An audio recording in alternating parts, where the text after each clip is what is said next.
नमस्कार मित्रांनो, आजच्या भागामध्ये आता इकडं जो इंद्र आहे तो राणीला मनवायचा प्रयत्न करत असतो. राणीच्या डोक्यामध्ये टेन्शन असतं, तो तिला हसवण्याचा प्रयत्न करत असतो. तर आता इंद्र तिच्याकडे डान्स वगैरे करायला लागतो.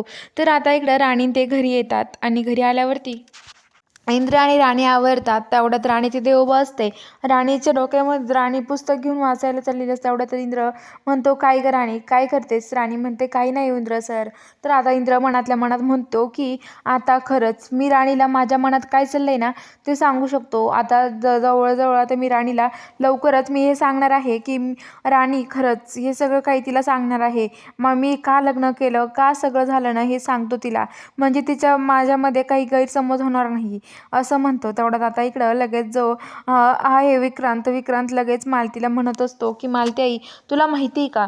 हे बघ मालती आई, तुला सांगू का, आता आपण लवकरच संक्रांतीच्या वेळेसच नाही या दोघांच्या नात्यावरती संक्रांत आणली ना, माझं पण नाव बदलून ठेव मालती आई तू आता.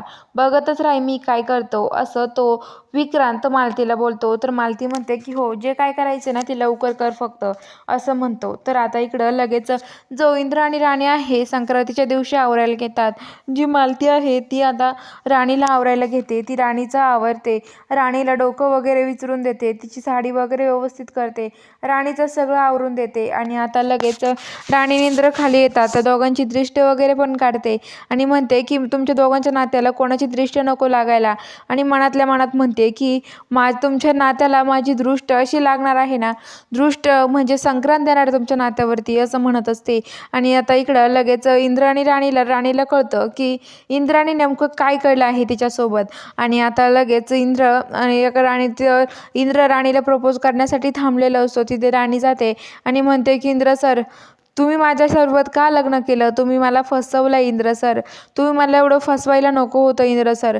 खरंच तुम्ही खूप मोठी चूक केली इंद्र सर. असं का वागलास माझ्यासोबत?" असं ती म्हणते आणि म्हणते, की "जर तुमचं माझ्यावर खरं प्रेम असेल ना, तर तुम्ही ज्या व्यक्तीवर तुमचं प्रेम आहे ना, त्या व्यक्तीची शपथ घेऊन सांगा." असं म्हणते. तर बघूया आता पुढील भागात काय घडतं. बघायला चॅनलला सबस्क्राईब करा.